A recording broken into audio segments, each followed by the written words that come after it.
उस गले में क्या हुआ था तुम मुझे बताओगी लीना? फलातूस तुम्हें जिंदान में लेकर आया, मेरे बेटे ने मुझे बताया।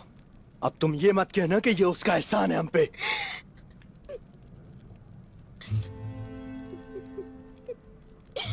फलातूस को मैं काराजा हिसार से जानती हूँ।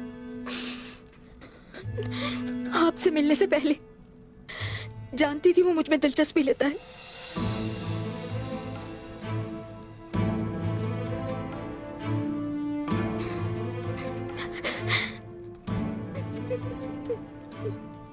साहू जी साहब, ये बात छुपाई थी मैंने आपसे क्योंकि डरती थी कि गुस्से में खुद को तकलीफ ना पहुंचाए,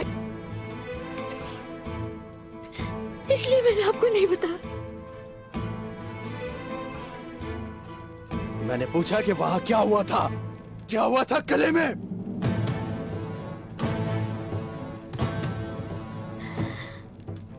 फलातूस से मैंने हमारे बेटे को जोड़ने की मिन्नत की। तो तुमने उसकी मिन्नत की?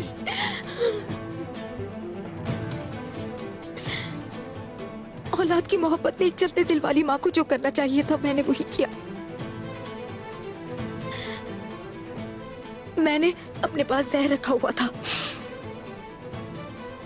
मैं अपने बेटे को बचाकर खुदकुशी कर लेती। मैं आपको शर्मिंदा नहीं कर सकती थी।